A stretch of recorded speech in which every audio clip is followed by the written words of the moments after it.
thank you very much for inviting me. I'm a former London secondary teacher, history teacher and school leader, and I'm used to talking to groups of young people, perhaps. I've always worked in some tough and challenging schools. I've loved it, but I've had to draw their attention. So I'm sure that's not going to be the case this afternoon, but I brought a few props with me, so I hope you don't mind that. I hope you don't mind that post-lunch. So the first prop is, why am I doing this? Well, I read this book after I came out of leadership, and I sometimes throw it around, okay? Because I think that's a metaphor for ideas and how we can generate ideas and how we need that in our world today, okay? Not physical conflict, and it's very interesting reflecting on what's been said this morning, and I'm going to try and do that for the next 10 minutes or so, because you've got my article to read if you want to, but I'm reflecting on the whole aspect of dialogue, and it seems to me that we are in need of that in the world, wherever we be at the moment. And the other document I want to show you is something I was invited to go to, partly because of my research and for other reasons. I went to the Labour Party launch of Race and Faith, and it was taken over by other events, as you probably saw on the news, which is unfortunate, but in some ways that's an important debate to be having. But within this document, there are some very interesting ideas about listening, and about dialogue, about school curriculum, history curriculum, for example. And also, within this document, there's a suggestion that there will be a review of the prevent duty. And also, there is a review of the prevent duty going on at the moment, because the Conservative government asked Lord Carlisle to look at that in August, and he started with the Home Office. Last time I was here, actually, somebody from the Home Office was talking to us. Some of you had somebody here.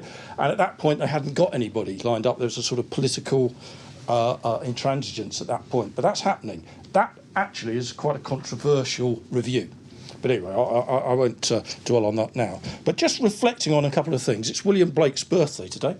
So as a Londoner, I'm a Londoner, as a radical, as a painter, as a writer, I think it's important that we come together in these groups and talk of ideas. But I'm also a pragmatist, and I'm also a practitioner, and I'm afraid sometimes my work goes back to that particularly. But I am reflecting on a couple of things which I want to get off, talk to you right at the beginning. Since I've gone back to study as a mature student, I've gone and found out something about critical race theory, which I don't actually mention in my article at all. And for me, white, male, middle class of a certain age, I typify sort of white privilege. And I think it's quite interesting just to reflect back sometimes on that, to look at whatever it is we're looking at, and particularly with me with the prevent duty, and put it within that lens. And I just share that with you. I'm reflecting as well upon, in that form of work, they often talk about their stories, my story. And to me that's very powerful. Because what I've been trying to do in my research, and I've been up and down the country speaking to leaders in different geographical areas, I've been quite interested in them telling me their story. And I want to mention this now, in case I run out of time at the end. But for me, trying to be an academic, as a practitioner, what I found is that when I finish my interviews on a very sensitive topic, on a very controversial issue, people have thanked me. And they thanked me quite profoundly, actually. One, for giving the time, it's their time they've given me, but they've also said to me, and this reflects on what Simon was saying earlier, that space that they haven't had as professionals to talk about this very controversial and sensitive issue. Because it's a duty, they have to put it into place. And it's a different concept, I believe, from being a leader with a duty to just being a teacher. There's some similarities, but nevertheless, I think that's quite important. And it raises to me an issue about how do we do that? It doesn't matter whether it's to do with the prevent duty, this aspect of policy enactment, or whatever it is. Where do we give people space in order to reflect? And so what I've been delighted to be able to do, in particularly writing this article, is to reflect on that myself. I wish I'd had that time when I was actually a practitioner. Okay, and that's one of the things. So just a few words initially then. I'm sure many of you know about the prevent duty, but just in case you don't, where's the thing for my... I always never know which way to press this.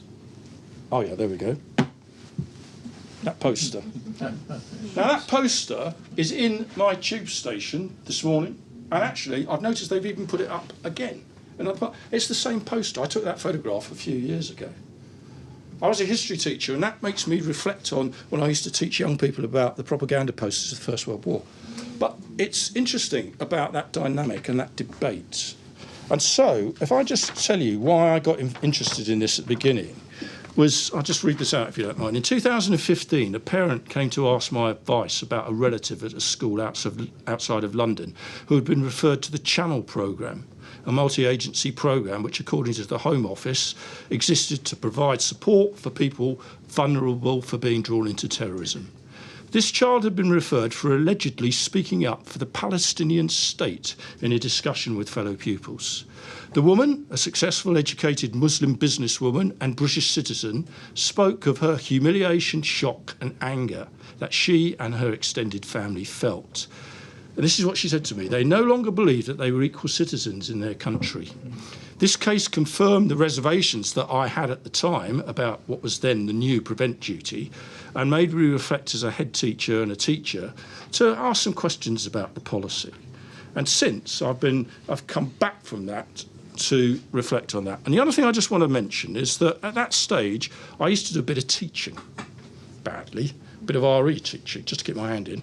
And I gave the young people, about 13 or 14, a project to look at various things. And one of them was 9/11. I was quite shocked, actually, at the information that they brought back.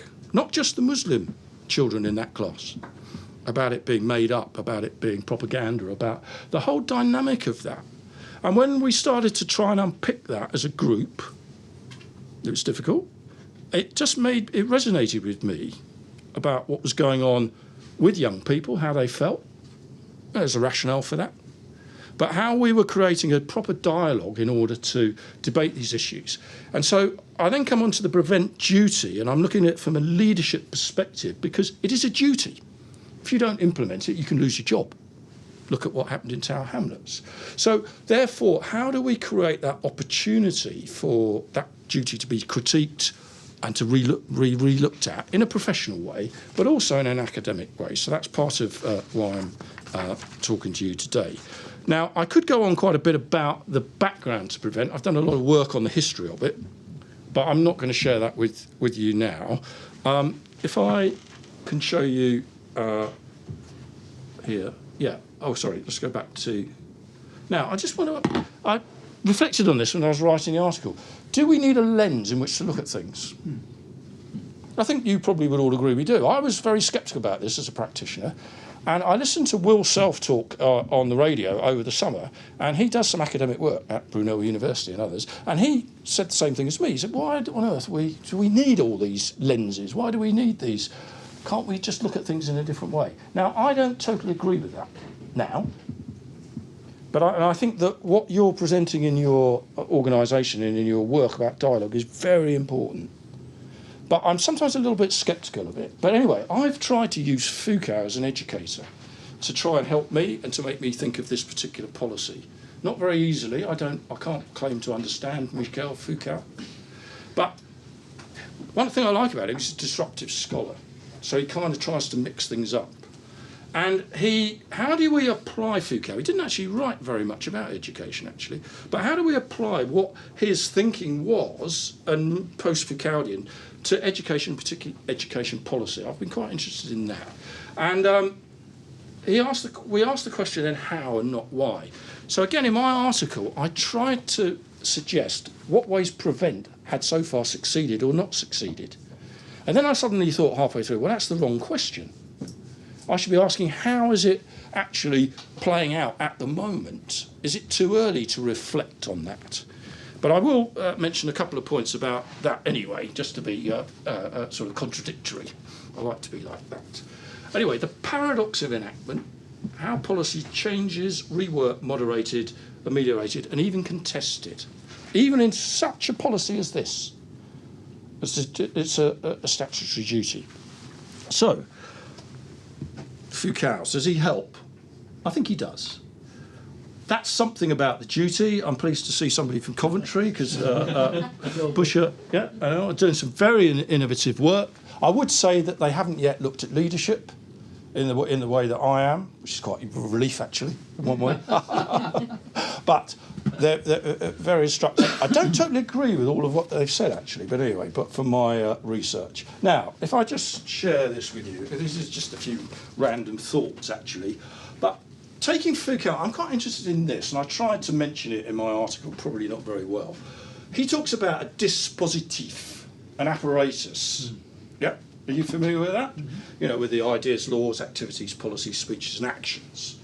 And a lot of people say, especially at UCL, they all say neoliberal dispositif. You know, that explains everything. And I've challenged that. I said, well, you know, what exactly does that mean? And what's going on in this age of anger that we talk about at the moment?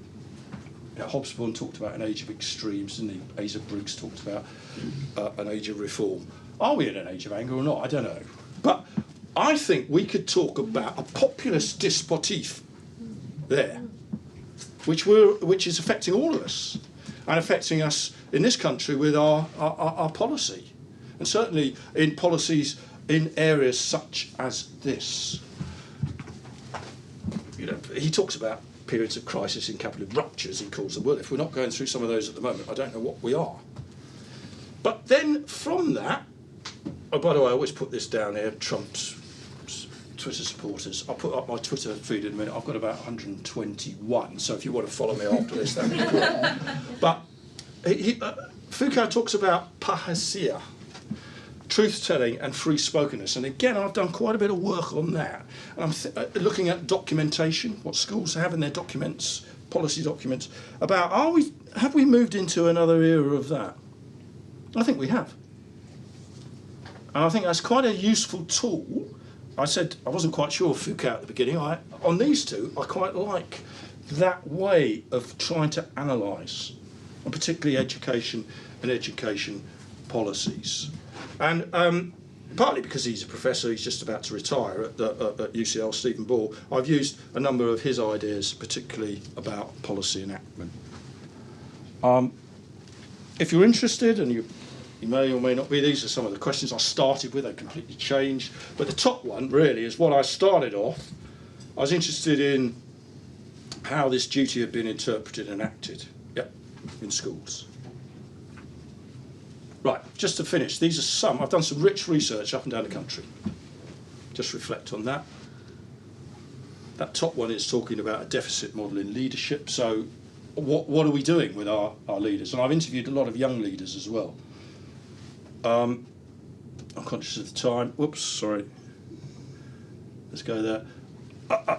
Jeff, more experienced leader, was talking about centralisation and how good leaders challenge that. They change policy, put it into the values of their institutions. Or do they? Perhaps you need to speak to the young teachers and the parents to see whether they've done that. I'll just leave you perhaps with this. Maria talks about shadow boxing a policy. She's a school leader. So how it comes to her and how she's having to put it out at the far end. Whoops, sorry, keep going. Yeah.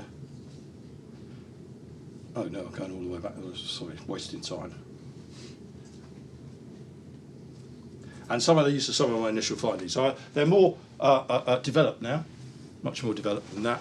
And a couple of things just to finish with, I just want to say, is that they are developed in the sense that particularly there is an accepted need for leaders to believe in security and safety, but there's a scepticism about whether this duty is the right way of doing it. There's secondly, the context of the institution they work in is really important.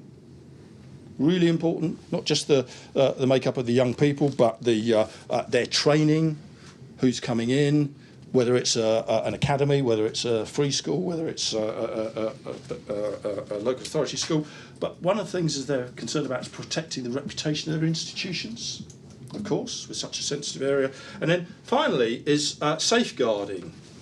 A lot of them, well, they all do, partly because Ofsted asked them to do it. They put this duty within safeguarding, but actually, now stepping back, I don't think that's the right place to put it myself. That's about individuals, but this is more. But nevertheless, they have done that, and why have they done that? I think that's quite interesting before they move on to deal with the next policy initiative that they have to.